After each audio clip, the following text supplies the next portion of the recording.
Hola amigos, amigas, aquí estamos en tu programa ¿Qué pasó entonces? Siempre agradeciendo tu tiempo, esa forma de seguirnos en cada uno de estos programas, viendo la historia de forma diferente. Y hoy tenemos un tema también interesante que tiene que ver esta vez con la música. Vamos a hablar acerca de la música de los mayas de Copán, o sea, va a ser algo muy, pero muy específico. Y en esta oportunidad, pues hemos invitado a un amigo, un maestro de la Universidad Nacional Autónoma de Honduras. Me refiero en esta oportunidad al maestro Ricardo Barrientos. Ricardo Barrientos, un poco para que lo conozcamos, es pues, abogado de profesión, al igual también realizó estudios de música en la Universidad, en el Conservatorio del Royal College de Música y mediante una beca del Trinity College de Música, diplomado del Royal Music en Londres, al igual también él ha hecho pasantías en diferentes lugares de Europa, ha sido director de varios grupos musicales, entre ellos el Cuarteto Amadeus, dependiente del Departamento de Arte de la Universidad Nacional Autónoma de Honduras, por los años de 1984 y fue director de la orquesta de la Cámara de la Universidad Nacional Autónoma de Honduras allá por 1985, nombrado por el doctor Munguía, en aquel entonces director del CUET y la Camareta Clásica, mediante acuerdo por titularidad del Ministerio de Cultura, Artes y Deportes de aquel entonces. Así que el maestro Ricardo pues tiene amplia experiencia y aparte de eso pues trae estos conocimientos, este inicio de esta investigación que ha hecho y que le ha llevado mucho tiempo a través de Honduras. ¿Cómo está, maestro? Mucho gusto. Gracias, gracias por la invitación. Mucho gusto. Y Me agrada estar usted, acá. gracias por haber aceptado. Sabemos que también pasa por su tiempo ocupado, pero bueno, siempre agradeciendo su tiempo, sus conocimientos sobre este tema importante, el tema de la música de los mayas en el sitio arqueológico de Copán, porque es un, el hecho de estudiar todos estos lugares, sobre todo en el caso de Copán, ¿verdad? Bueno, es importante porque es parte de lo nuestro. Viendo en este mapa, podemos observar que estas culturas, como el caso de la cultura maya, la cultura maya, azteca, todas estas culturas que tenemos en lo que se conoce como Mesoamérica, desde México hasta Costa Rica, influye o se da lo que se conoce como los olmecas. Los olmecas que son la cultura madre de Mesoamérica, son la cultura originaria, la que inicia todo este gran proyecto que hoy día conocemos en todo lo que es Mesoamérica, en la zona de Tabasco, en la zona pues en México, es donde se expanden hacia el resto de lo que es Mesoamérica. Y la música, pues también viendo este contexto histórico, la música no puede iniciar sin que inicien estos primeros seres humanos. O sea que la música, maestro, es algo muy propio del ser humano. Inicia desde el primer ser humano que aparece en la Tierra. Pues la música, viéndolo desde el punto de vista teológico, es una creación divina, ¿verdad? Nace con el sonido en el universo, en el espacio. Un sonido que posteriormente con el desarrollo pues, de la humanidad, y en este caso los filósofos de la antigua Grecia como Pitágoras, pues que crearon un sistema matemático y un instrumento monocordio en la cual podía él demostrar la vibración, ¿verdad? La vibración de los sonidos. Entonces tenemos nosotros un sonido natural creado en la naturaleza, pero otro sonido desde el punto de vista de la física, ¿verdad? El numérico. Entonces, resumiendo tu pregunta, Arnulfo, la música proviene de un sonido natural que fue elaborado a medida que la civilización del hombre fue avanzando. Interesante, ¿no? Realmente, porque eso, y es parte, y muchos hablan de que la música es el idioma universal, maestro. Es un lenguaje universal, por el motivo de que la música, las notas musicales, do, re, mi, fa, sol, la, si, do, son universales. Uno como músico va a cualquier país del mundo y las notas son las mismas. Las obras están escritas en el mismo lenguaje. Entonces se puede decir que es un lenguaje universal que une fronteras. Han habido campamentos musicales donde hay músicos de diferentes países del mundo y todos se entienden por medio de ese lenguaje musical, ¿verdad? Y aquí lo interesante, igual viendo desde la óptica histórica, vimos en el mapa anterior el inicio de las culturas mesoamericanas en la zona de México con la cultura madre y los olmecas. Viendo, aquí lo vemos, donde ellos son los que de una u otra forma traspasan ese conocimiento a el resto de Mesoamérica. En la siguiente mapa vemos también acá o lo que es la zona maya. La zona maya que incluye, que es parte de México, todo lo Guatemala, Belice, El Salvador y obviamente también Honduras. Aquí lo tenemos en lo que es el departamento de Copán, donde está el sitio arqueológico de Copán. Toda esa zona maya es una zona que va compartiendo arquitectura, arte, cerámica, pintura, y no digamos también el caso de la música, ¿no? Y al igual también instrumentos musicales que se van expandiendo por toda la zona, maestro Ricardo. Sí, se van expandiendo, y una característica común de los mayas mesoamericanos, pues, de México a Guatemala, Honduras, Salvador, parte de Belice, son los instrumentos, ¿verdad? Las ocarinas, que son pitos de barros en aquel tiempo, posteriormente elaboraron la arcilla policromada, etc. Son los mismos, ¿verdad? Tienen formas zoomorfas y antropomorfas, ¿verdad? Zoomorfas, formas de animales, y antropomorfas, formas humanas. Entonces, la música no varía. Las danzas, los pitos, los sonajeros, las maracas, que se decían sonajeros en aquel tiempo, los tambores, ¿verdad? Y los han tenido todos los mayas, que según Víctor Hagen, un alemán que escribió El mundo perdido de los mayas, un libro, pues dice de que estos se expandieron por todas estas culturas mesoamericanas, pero prácticamente no perdiendo la tradición de los mismos instrumentos que son de percusión y de viento. Así es. Bueno, y es importante lo que usted acaba de comentar, porque si la música era como un bien, vamos a decirlo así, un bien intangible, ¿verdad? Que se demuestra en instrumentos tangibles. Qué interesante, la unión de algo intangible con algo intangible. Viendo, por ejemplo, en esta escena, es una escena que se lleva a cabo en una zona maya, donde aparece en la parte superior el rey, por así decirlo, o el cacique del momento, pero podemos observar que alrededor del mismo hay unos personajes que tienen unas trompetas, unos caracoles, algunos tambores, cómo la música va acompañando tanto a la gente, maestro Ricardo, tanto a la gente de alto poder político, digámoslo así, y también a la gente del pueblo, ¿no? O sea que la música va con el pueblo en general, la clase alta, media, pobre, y lo vemos en estas culturas, sobre todo viendo en esta escena en el caso de la cultura maya, ¿no? Sí, no, es que en realidad la música en estos tiempos, ¿verdad? Estamos hablando como hace, bueno, antes de Cristo, ¿verdad? Vemos que la música es un medio de expresión intrínseco que está en la persona. Todos tenemos la necesidad de expresar. Lo expresamos por medio de la música, por medio de deportes, y etcétera, otras cosas. La música es una necesidad de expresión, ¿verdad? Una necesidad que tiene el ser humano de expresar. Y esa expresión nace, de acuerdo a la historia occidental, de la historia de la música antigua, por dos necesidades básicas, que es la expresar y comunicar, antes que existiera el lenguaje. En respecto a los mayas, podemos decir de que la música en sí era más que todo, su función fundamental era adorar a los dioses. La época de las deidades o del politeísmo, que eso significa la creencia en varios dioses, como ser el dios del maíz, el dios del viento, ¿verdad?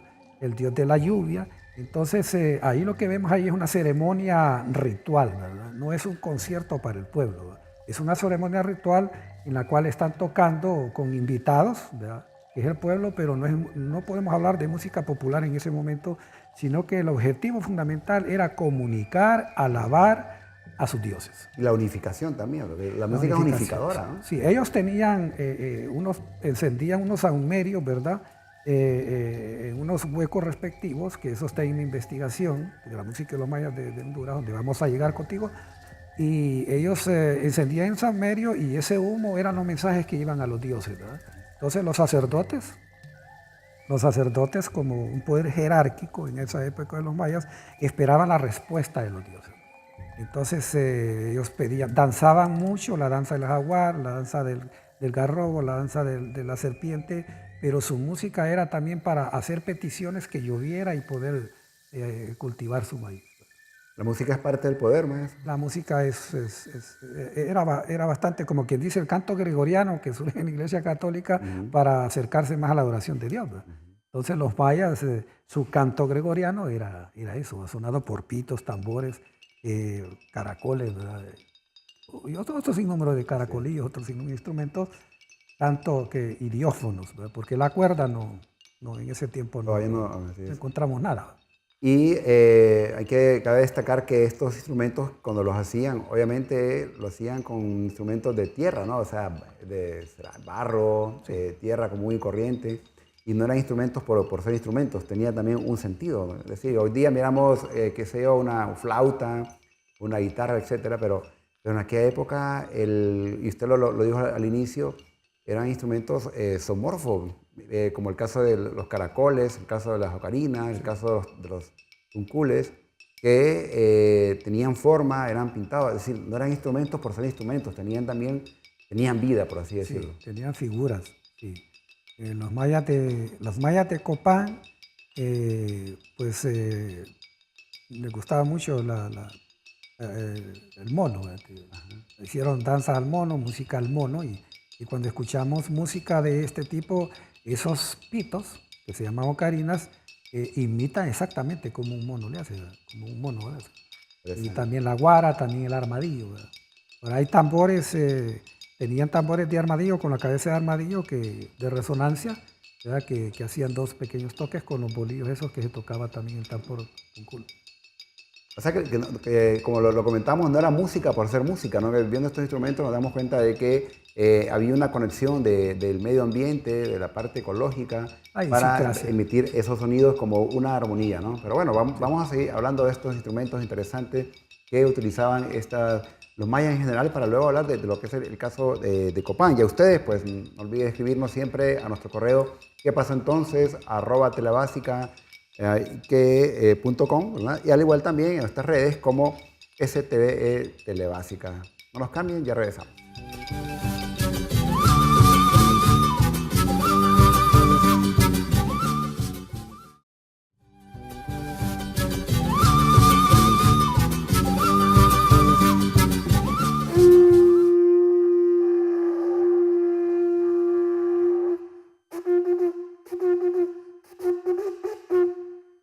¿Me sigue, maestro? Punto. Vamos.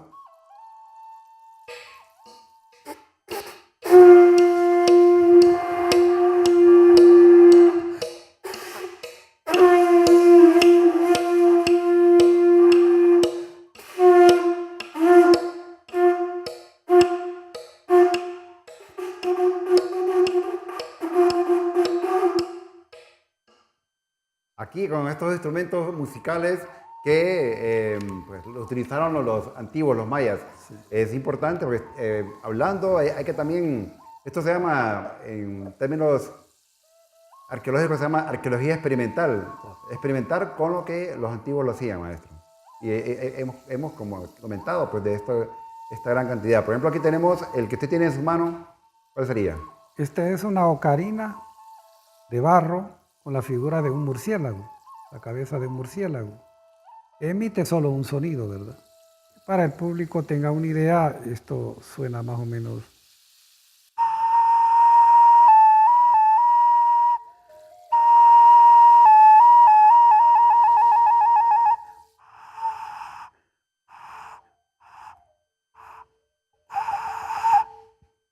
Hay que sacarle el aire, como dice.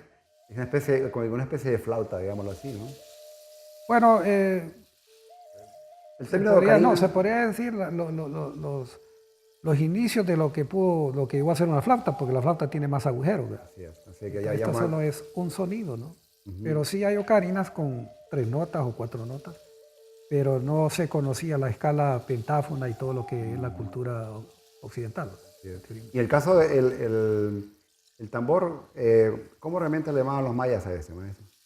Bueno, como existían diferentes variedades de tambor, este es un tambor pequeño, ¿verdad? Que pues entre más pequeño es el tambor, el sonido es menos proyectado por su caja de resonancia, ¿no? Cuando hablamos de tambores ya como de 2 metros de alto, pues los sonidos son más llenos, ¿verdad? Más poderosos. Y este tiene una peculiaridad, pues que se toca con una varita, ¿verdad? Y por eso emite, yo solo hago 2 sonidos porque en las investigaciones que he hecho no hablamos de unos mayas que empiecen a hacer tipo rock, ¿verdad? No, pues pudo haber existido, yo no lo encontré. Lo que más se usa es Sobre eso están los pitos, están los sonajeros, están los caracoles, están los otros instrumentos de viento y de percusión. Es un pequeñito tambor, ¿ya? No es el tambor tun-tun o tuncul, pero es un tambor, podríamos decir que los mayas pues conocían posiblemente en ese tiempo ya el bambú, ¿verdad? El bambú. Y eso es lo que podemos ver. Probablemente en algunas fotos posteriormente se pueden ver otros instrumentos de mayor tamaño que este. Yo creo que aquí lo rescatable en estos instrumentos musicales es realmente el hecho de hacerlos con su entorno ambiental. Son como instrumentos, vamos a decirlo entre comillas, totalmente orgánicos, ¿no? Sí. Por ejemplo, tenemos el caso de estas ocarinas, de estos tambores, tuncules, los caracoles, que como usted incluso usted lo comentaba, emiten sonidos que son sonidos que tienen que ver con la naturaleza, ¿no? O sea, están como reflectando o están proyectando esos sonidos y se están conectando con la misma naturaleza. Aquí en esta ilustración podemos observar el uso del tuncul. Ahí, según este es un códice realmente, que vemos que el personaje del lado derecho está tocando un tuncul y también está emitiendo un sonido con su boca, alguna especie de silbatina, ¿no? Y una sonajera en sus manos que ahora le decimos maraca.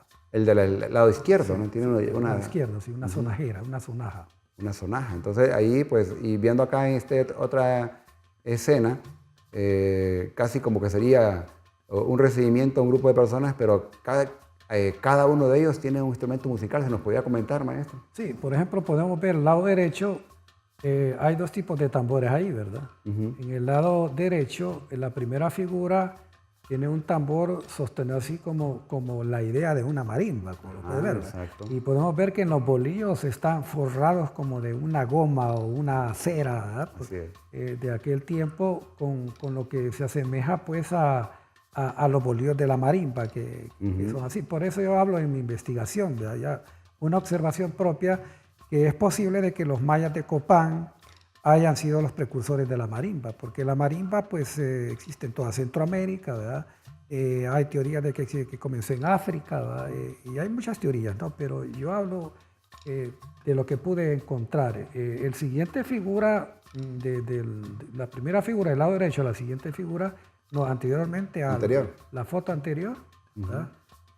Tenemos ya ya teníamos ya un tambor que podríamos decir que es tambor tuncul, o tum-tum. Se le dice tum-tum porque emitía mano derecha a un extremo y a otro dos sonidos, ¿no? Que es tum, tum, tum, tum, tum, tum. Por eso tambor tum-tum. El nombre de tuncul pues sí lo arrastra la historia desde los mayas de México, ¿verdad? Luego tenemos interesante la tercera figura que sigue después de tambor tum.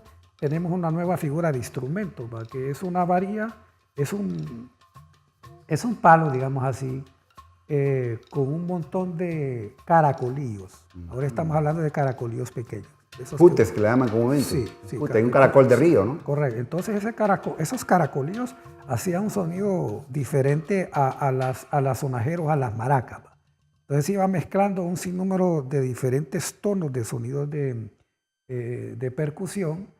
Y eso es lo que formaba toda la orquesta, pues en este caso, investigación que use, lo que formaba parte del altar de la música de los mayas, ubicados en la plaza oeste en Copán Ruinas. Okay. Y tenemos por último, tenemos el siguiente, el sonajero, el cual ya hablamos, y tenemos aquí una figura nueva que tiene en realidad un instrumento que estoy viendo ahí que yo no lo conozco, ¿no? Pero da la impresión que con la mano izquierda va como percutiendo, ¿verdad? Da la intención como, no es una lira, pues no existía la cuerda en ese tiempo, pero sí desconozco el instrumento que está ahí, pero bien interesante. O puede ser un adorno que va adornado, pero tiene que ser un instrumento, ¿no? Bueno, interesante, como lo decíamos, ¿verdad? Existen las ocarinas, en este caso ya siempre se menciona la figura ocarina, pero ya se van convirtiendo en flauta, ¿verdad? Ya la flauta, parece la flauta. Y aquí tenemos flautas de 6 agujeros, ¿verdad? De diferentes técnicas. Esta que tenemos hacia el lado derecho es una flauta que no tiene que ver que nada con la música del occidente, ¿verdad? por la separación de los agujeros, la distancia de los agujeros, y no tiene que ver con una escala musical pentáfona de 7 sonidos. Entonces estamos hablando que los mayas tenían sus propios instrumentos, tenían su propia idiosincrasia y tenían su propia teoría. Hasta donde yo no he podido llegar es cómo era esa teoría, si estaba escrita en jeroglíficos o glíficos, y ese sería pues la invitación a las nuevas generaciones de investigadores que puedan adentrar más a esto, porque esa parte de que los mayas fueron una cultura asombrosa, ¿va? Que asombra al mundo en general con su inteligencia astronómica, las matemáticas y su música y todas sus deidades, nos dicen a nosotros que fueron, bueno, no digamos la construcción de sus estelas y escalinatas, y deja impresionados a todo arqueólogo de todo el mundo que ha venido acá, pero la inquietud mía, inquietud grande, es cómo ellos configuraron su teoría musical, ¿ya?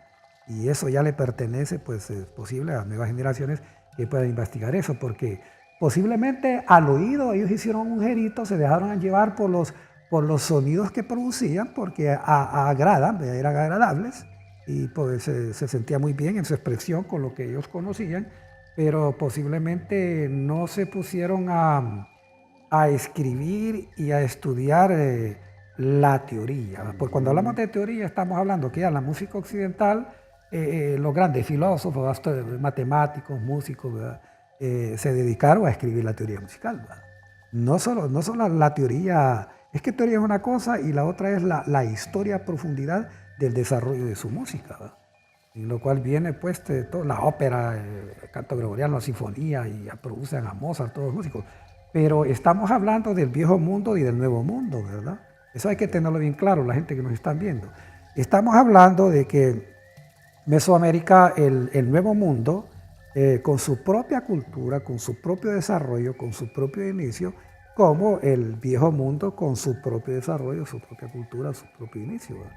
Entonces, hay personas que les he escuchado decir, e inclusive pues, algunas personas intelectuales, de que, bueno, pues chica, hay como la música europea, ¿verdad? Que suena bonito y todo, y como un poco así como despectivos a la música de nuestros indígenas, si podemos decir así, ¿verdad? En este caso, la raíz de los mayas. Son dos cosas distintas, son dos conceptos distintos, son desarrollos de respeto, ¿verdad? Porque lo que aquí importa es la originalidad de la cultura.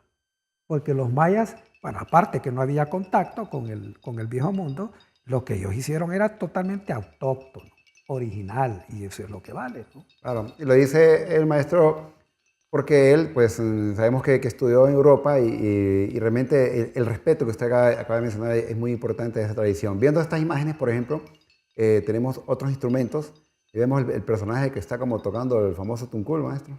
Era un tamborcito, pero es que el tuncul más que todo era vertical, ¿verdad? Era parado. Esa es una diferencia que marca. Son tamborcitos como lo que le llamaríamos congas ahora, modernamente, ¿verdad? Así chiquitos que... ¿verdad? Y al lado tenemos una especie de ocarina también, ¿no? Sí, son pitos, ¿verdad? Ocarinas, pitos.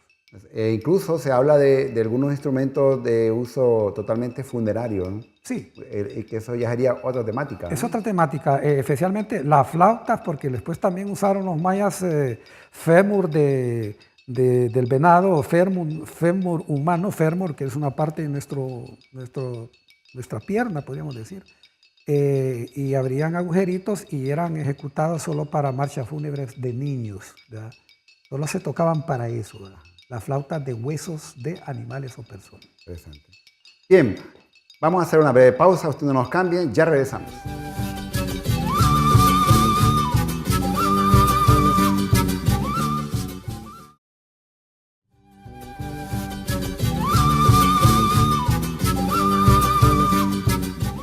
La música de los mayas en Copán, un tema interesante hoy que estamos desarrollando con nuestro invitado, el maestro Ricardo Barrientos, abogado, bachiller en música, docente de la Escuela de Arte de la Universidad Nacional Autónoma de Honduras, al igual también es una de las personas que ha tenido la oportunidad de estudiar fuera en Europa, ¿verdad? Lo que es en el conversatorio del Royal College de Music y en el Trinity College de Music, un diplomado del Royal School de Y usted sabía que el hombre ha andado por toda Europa, pero lo importante acá es rescatar cómo el maestro Ricardo Barrientos le da importancia y se motiva y se estimula a investigar acerca de la música en el sitio de Copán, que ya vamos a hablar directamente de este lugar importante en Honduras, el lugar maya. Hemos visto las diferentes clases de instrumentos, maestro Barrientos, viendo acá, por ejemplo, tenemos esa gran cantidad de ocarina, de flauta, y de tomarse el tiempo de hacer ese tipo de diseños, como usted lo decía, diseños zoomorfos, antropomorfos, fitomorfos, o sea, hay antroposomorfos, la unión de un ser humano con un animal, o sea que tomarse ese tiempo, no un simple instrumento, sino que darle vida al instrumento.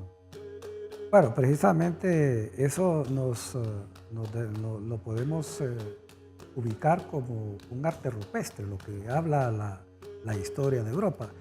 Yo comparo bastante pues, estas cuestiones del desarrollo musical de Europa con el desarrollo de nuestros ancestros, los mayas, porque es interesante desde que tú me preguntas de que la música, ¿dónde viene la música? Viene de un sonido natural.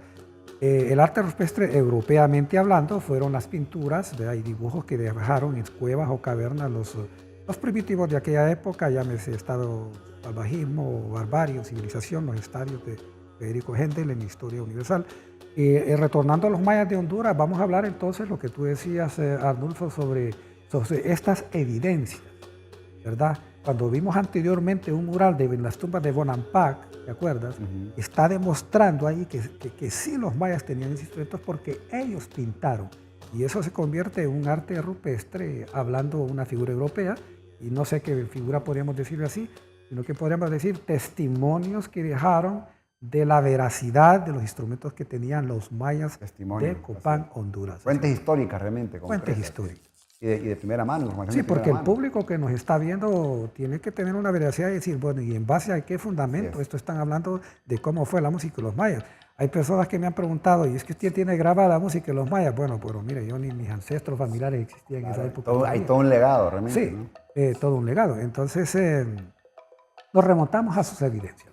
Existen y en en Copán, Ruina, en la plaza oeste, donde está ubicado el altar de la música de los mayas, están reducidas a montículos, ¿verdad? Montículos se refiere como un montón de piedras alborotadas, lleno de maleza y todo, que ya no tienen forma para lo que nos están escuchando, pero que fueron una edificación del altar de la música de los mayas, donde están las plataformas reales de hace más de 3 siglos, donde danzaban los mayas. Está un tallado de un tambor, que es el que le llamaban tun, y esos son parte de los testimonios elocuentes de que sí existen todavía originalmente estas piedras talladas en jeroglíficos, con la fuente de historiadores que aparecen en la entrevista de mi investigación. Lo que aquí estamos ya vamos a hablar de investigación. Lo que aquí estamos hablando es algo veraz, porque he tenido charlas con mis estudiantes en años anteriores y me han dicho, bueno, ¿y usted cómo nos puede a usted asegurar de que eso existió?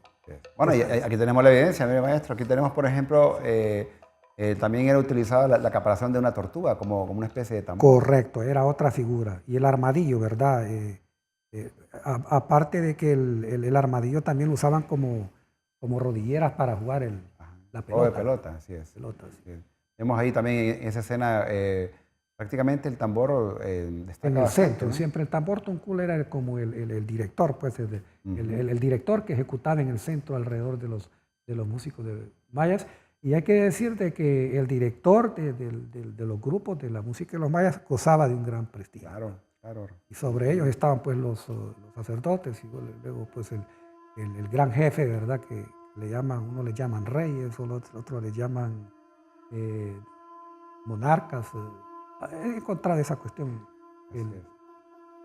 No se les decía jefe, pero sí lo encuentro como reyes. Y otra figura que no se me viene al momento que...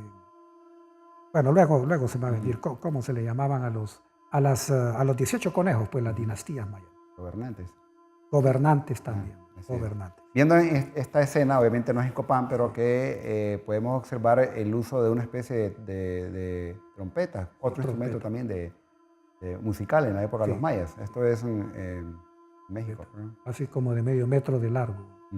Que ya tenían otro timbre de sonido. Y esa es otra figura, trompetas. Sí, pero las trompetas, los caracoles son anunciadores y aquí vemos un grupo de músicos danzando con diferentes instrumentos. Es como usted lo comentaba, son las fuentes históricas, sobre todo los códices Códices. que dejaron los mayas, que iban registrando todo. Y aparte de eso, también tenemos la cerámica. La cerámica nos da mucha información Sí. porque hay escenas, como por escenas. ejemplo en este caso, mire maestro. Existió ya, llegaron a trabajar la cerámica policromada. Interesante. Fueron pues, como toda cultura, va refinándose, ¿verdad? Y desarrollando sus instrumentos. O sea, que realmente esta historia de la música, eso es porque el motivo por el cual pues, hemos invitado al maestro Ricardo Barrientos, porque él ha hecho una investigación importante en Copán. Por eso el tema hoy es la música de los mayas en Copán. Es como de los que dado sus primeros pasos en esta temática. Y como siempre decimos nosotros, una investigación abre nuevas investigaciones. De hecho, una investigación fomenta nuevas investigaciones o busca otros nuevos caminos. Incluso cuando uno está investigando, maestro Barrientos, uno descubre otros elementos para investigar, como que se amplía. Nunca terminamos de investigar. Va desarrollando la madeja, pues, desenredando la madeja. Sí. Así es. Entonces, el caso de Copán, ¿qué fue lo que usted le inspiró para trabajar en Copán? Bueno, mire, esta investigación. Es una buena pregunta, muy bonita pregunta. ¿Qué me inspiró? Cuando yo estuve 5 años en Londres, Inglaterra, donde tuve la oportunidad de estudiar becado, una de las mejores universidades, ¿verdad? Al verme al haber convivido con diferentes personas, diferentes culturas, porque tú sabes que Londres es toda Europa, ahora es dividido el Reino Unido, ¿no? Pero antes tú te ibas en un bus, es como que te vas de Honduras a conocer toda Centroamérica. Entonces es como que en Londres te vas en bus a conocer Grecia, Alemania, Europa. Entonces tuve la oportunidad de conversar con gente de diferentes culturas. Y especialmente los ingleses, compañeros míos, cuando yo hablaba con ellos, a mí me sorprendió una cosa, que cuando yo les hacía preguntas e historias me daban una charla, no siendo historiadores, siendo estudiantes. Entonces yo al final fui entendiendo de que al venir a Honduras, dije yo, a trabajar acá en la docencia, yo voy a tratar de inculcarles a mis alumnos que conozcan nuestra historia. El conocer nuestra historia nos da una identidad nacional. ¿Ya? ¿Y qué es identidad nacional? Para que las personas que nos escuchan puedan tener con más claridad. Identidad nacional es conocer lo nuestro, nuestra historia. Muchos muchachos hoy en la juventud, han habido reportes en la peatonal que yo he visto por televisión y les preguntan dónde nació Dionisio Herrera, dónde nació José Cecilio del Valle, quién era Francisco Morazán. ¿Sí? Entonces, ese desconocimiento de la historia me hizo a mí, para contestar tu pregunta, retomar la parte histórica de nuestra raíz. Por 17 años me hice la pregunta, ¿cuáles serán nuestras raíces de la música de Honduras? ¿Ya? Y me fui a los 17 años de hacerme esa pregunta, pues me fui con mi cámara pequeña, con todos mis gastos, ¿verdad? Y me interné ya como una semana y encontré estos hallazgos de los cual podemos detallar posteriormente. Sí, realmente Copán es esplendoroso y es un lugar muy amplio para la investigación. Y ya entrando al tema de estos instrumentos que utilizaban los mayas en Copán, ¿qué fue lo que usted logró encontrar, maestro? Bueno, encontré lo que previamente ya habíamos en la introducción ido narrando, en específico ese tambor tallado, ¿verdad?, que existe ahí, donde hay un tambor tallado. No es que tocaban la piedra, sino que ellos dejaron el testimonio de que existió ese tambor tun. Existe originalmente el tallado en la plaza oeste del altar de la música de los mayas. Encuentro 2 plataformas a los lados, como el tamaño más grande de un colchón matrimonial, por hablarlo así, para que la gente, ¿verdad? Eso se llaman altares. Sí, existen existe aquí en el CD, de que es un libro electrónico, pues una pintura, la pintó, pues, valga la redundancia, un pintor profesional, ¿verdad? Donde esta pintura, este cuadro, es la narración de todo lo histórico que resume el altar de la música de los mayas. Ustedes podrán observar acá En este lado de acá hay danzarines mayas. En esta otra acá están en sus plataformas los mayas danzando. Ellos competían quienes danzaban mejor. En el centro está pues el gran jefe, el monarca. Cacique. El cacique, el nombre Sí. está bien. Jefe, Pero cacique, yo lo he gobernante. visto. El gobernante, así lo tengo yo en mi libro. El gobernante con sus invitados. En el centro está el tambor tuncul. A los dos lados extremos están dos flautistas tocando las ocarinas. Y aquí en estos extremos están los huecos donde sale un humo, donde depositaban en sus saumerios la petición a los dioses, ¿verdad?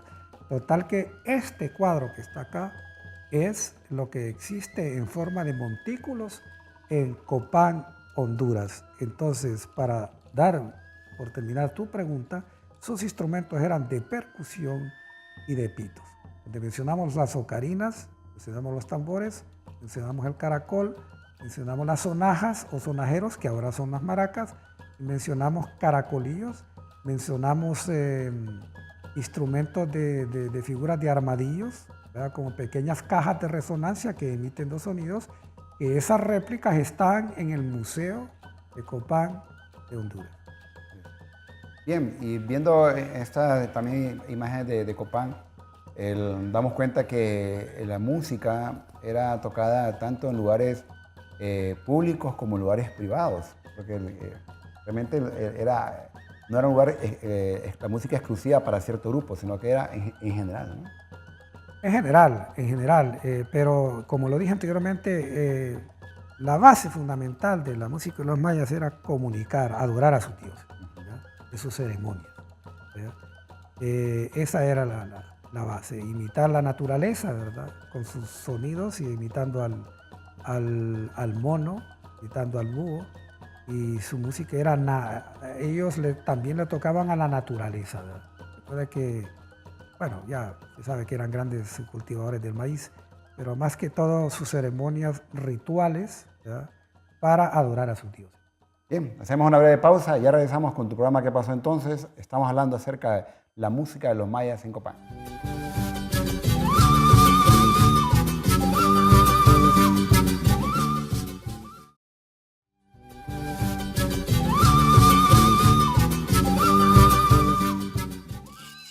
La música de los mayas en Copán. Hemos invitado al maestro Ricardo Barrientos con su investigación realmente que tiene que ver con la música de los mayas en Copán.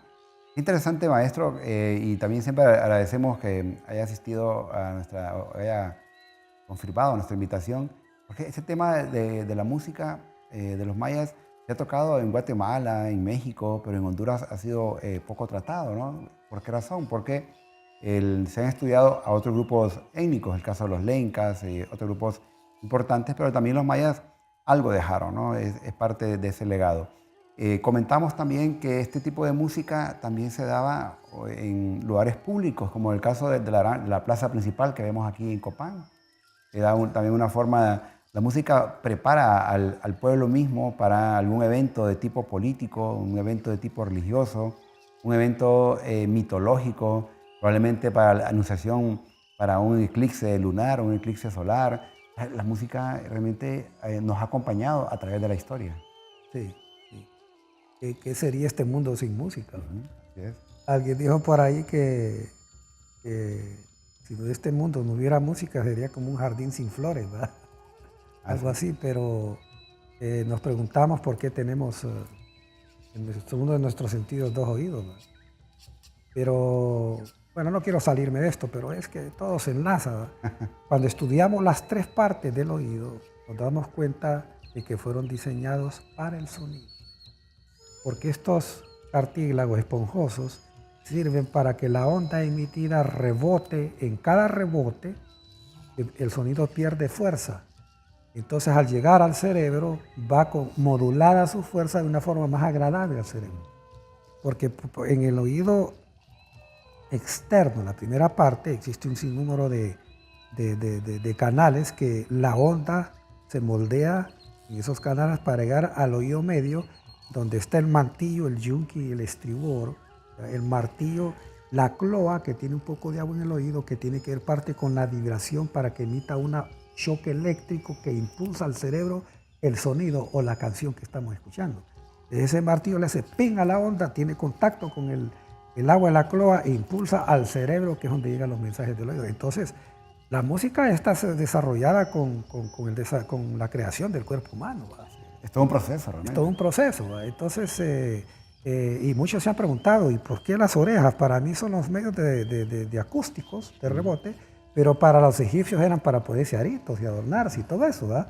Pero es parte del desarrollo del sonido. Y hay algunos que lo tienen más desarrollado que otros, como en su caso, por ejemplo. No, bueno, no sé, pero sí. Bien, y viendo... perfecto, se llama. Así es.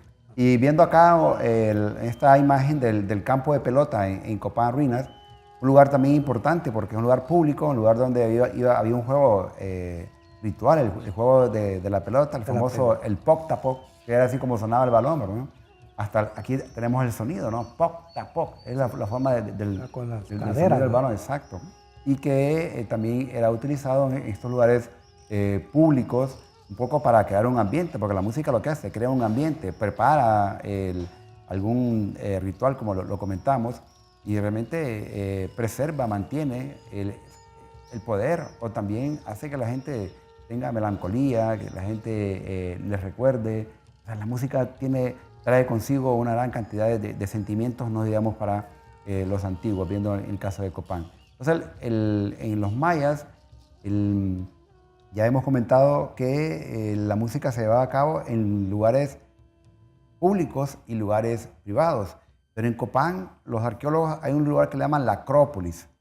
Sabemos que su investigación se centra un poco en el caso de la Acrópolis. ¿Qué es la Acrópolis, maestro? ¿Y por qué usted centró la investigación en la zona de la Acrópolis, en Copán, que ya vamos a ver más? Aquí comenzamos con la plaza, esta sería la plaza occidental, ¿verdad? Y también atrás de esta está la plaza oriental. Estas juntas son la Acrópolis. ¿Qué nos puede comentar? Exacto. Usted ya dio la respuesta. La Acrópolis significa el contexto del contexto histórico de la plaza occidental y la oriental.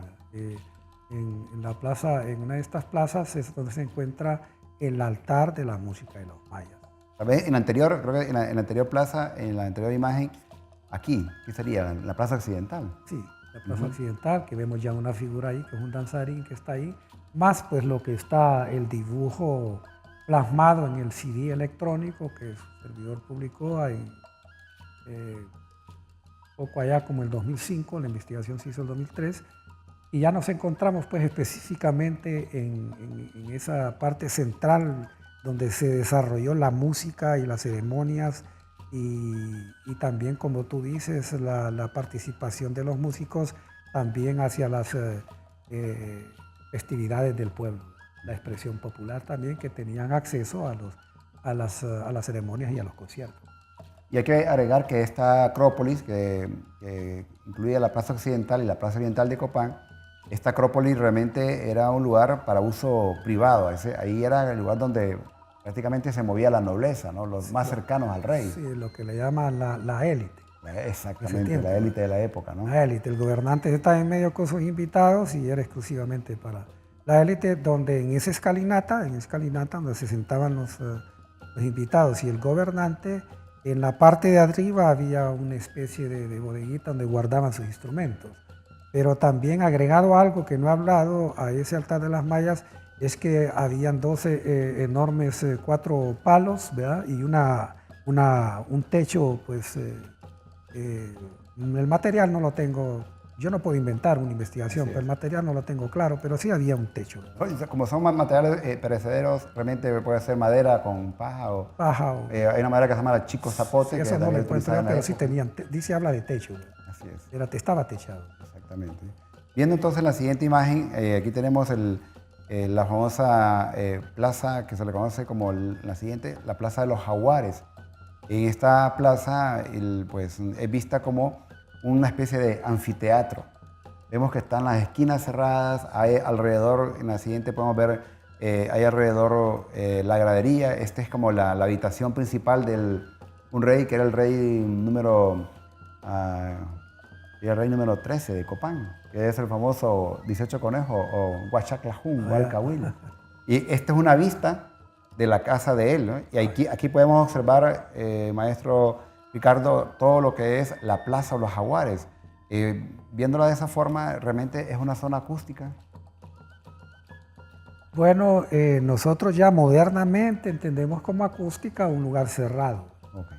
cuando el techo es fabricado con material acústico.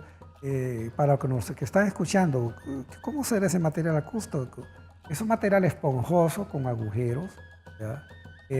Siempre a mis alumnos les he dado este ejemplo. Cuando ustedes van a un cine, ¿ya? A un cine, encuentran que todas las puertas de los cines son acolchonadas bien fuertes. Ese colchonado es para que rebote el sonido, ¿ya? Para que no llegue a nuestros oídos de forma brusca. Cuando escuchamos con audífonos música, estamos perdiendo con el tiempo audibilidad, ¿verdad? Porque eso penetra directamente al oído, lo que contradice la creación divina, pues que fue creado para percibir los sonidos de una forma agradable. Entonces,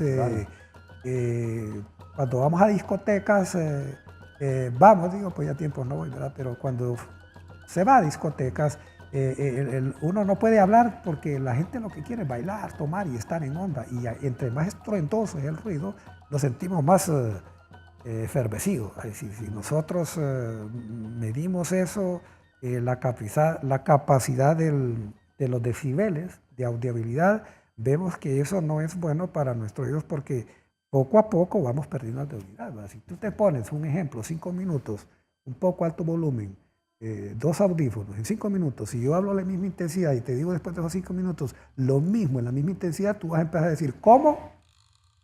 Así es.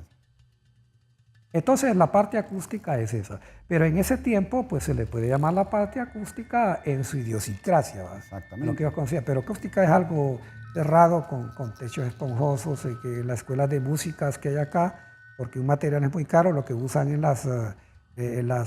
los cartones de huevo, que lo sellan en las paredes, ¿verdad? Pero recuerde que en la época de los mayas, ese tipo de piedra es una piedra conocida como la piedra toba. Y la piedra toba es esponjosa, ¿no? Eso no lo sé. Es así, entonces, y es interesante porque ellos como lo hacen ese tipo es un anfiteatro, ¿no? Realmente. Por eso le conocen como la Plaza de los Jaguares. Ahí sería, como decir, como la tarima principal. Sí. Entonces, probablemente es intencional. Ahí el sonido se escucha mejor, pero ahí donde usted dice, hay que hacer nuevas investigaciones, ¿no? Sí, sí. Sobre todo desde acústica maya, ya sería otro campo. Otro tema interesante. Y no es de dudarlo. Si los mayas, pues como a nivel mundial, ¿verdad? Son respetados y una historia conocida como grandes, de una inteligencia grandísima. Así es. Esta es la famosa Plaza de los Jaguares. ¿Por qué dicen Jaguares? Sí. Jaguares. Ese es un danzarín, ¿verdad? Ajá. Un Jaguar danzante, ¿no? El danzante. Está deteriorado, tiene una mano truncada, se le faltó la maraca, el sonajero ahí, ¿verdad? Por el tiempo, ¿verdad? Pero sí, es una figura que está danzando. Está en constante movimiento, Está en constante bailando realmente, ¿no? Que se encuentra también en esta Plaza de los Jaguares. Esas cositas huecas que ves ahí, pues posiblemente en aquel tiempo tenían piedras de obsidiana. Es otra figura, ¿verdad? Que no, porque el tiempo, más de 3 siglos, ¿no? Al igual que el jade, ¿verdad? Aquí lo tenemos. Son los agujeros que se dice que antiguamente tenía probablemente obsidiana, estos agujeros. Sí, los agujeros, probablemente. Y esta parte de la Plaza de los Jaguares, ahí está el representante de Venus. Cabe destacar, maestro, que toda esa zona de ahí que usted investiga, la zona de la Acrópolis, es probable que sí habían eventos rituales musicales muy importantes, exclusivos solo para esa élite. Sí, para la élite. Y también para un ceremonia religiosa. Pero cuando hablamos ceremonias religiosas, sí hablamos del involucramiento del pueblo. Que es la libertad, pues, de poder entender los mensajes de los dioses que venían para ellos. Y pues, cuando ellos danzaban al dios de la lluvia, ¿verdad? Los mayas podían danzar hasta 24 horas diarias sin parar. Y tomaban sus efervescencias, sus tragos, ¿verdad? Porque se ponían poco así. Onda, claro, era parte de la chicha y todo eso. Parte de la chicha. Tipo de actividades. Bueno, maestro, solo queremos que usted nos diga, habrá muchas personas que estarán interesados en conocer un poco a profundidad su trabajo. Obviamente en una hora es difícil darlo a conocer, pero sabemos que usted ya ha publicado y nos gustaría saber ¿Cómo podrían hacer estas personas para obtener esta información? Sí, hay un lugar donde está en consignación unos 10 CDs de mi investigación, que es en la librería Café UNA de la Universidad Nacional Autónoma de Honduras. Primera vez que aparezco en televisión hablando sobre este trabajo, porque la publicidad es muy cara. Y yo agradezco mucho este canal, pues que me ha brindado, y a tú la invitación de poder hablar de esto. Este trabajo no se hizo con fines lucrativos, porque hasta ahorita estoy hablando donde se encuentra, después de más de 10 años de tener el trabajo, sino que gracias al contacto contigo, que eres un historiador muy prolífico y que tienes un programa donde llevas a tus alumnos a diferentes lugares de Honduras, pues nos hemos identificado, porque yo, aparte de ser músico y abogado, me apasiona la historia, ¿no? Y no solo la historia de Honduras, sino que la historia universal. Hago una pequeña observación antes de terminar con esto, que es muy importante. Cuando yo vengo como docente a la Universidad Nacional Autónoma de Honduras, ya con 1983, me doy cuenta que no existía la cátedra de Historia de Honduras en una universidad. Dios mío, ¿qué es esto? Una universidad. Entonces, hace como 20 años se creó la Cátedra de Historia de Honduras. Entonces, ¿qué hubo de todas aquellas generaciones que pasaron por la universidad sin conocer la historia de Honduras? Excepto las personas amantes de la lectura. Pues, hay mucha gente que lee mucho, ¿verdad? Pero me sorprendió mucho. Entonces, un país sin conocer su historia, sin conocer sus raíces, es un país con una identidad nacional muy débil. Ahora, hablar de identidad nacional ya es otro tema, ¿verdad? Pero sí quiero que entiendan las personas de que si la nueva juventud desconoce quién fueron los mayas, quién fue Francisco Morazán, quién fue José Cecilio del Valle, la historia de los presidentes de Honduras, cómo se constituyó Honduras como un estado republicano después de la conquista, están perdidos. Y siempre están diciendo que Honduras no sirve, que Honduras no hay nada, por la ignorancia de no conocer las bellezas que nosotros tenemos. De ahí la importancia del conocimiento de la historia. Así que agradecemos al maestro Ricardo Barrientos sus aportes en esta investigación, y pues siempre las puertas abiertas para el futuro. Y a ustedes, gracias por seguirnos, y recuerden escribirnos a nuestro correo quepasoentonces@telebasica.com, al igual también en nuestras redes como STV Telebásica. Gracias por estar siempre con nosotros. Nos vemos en la siguiente. Hasta pronto.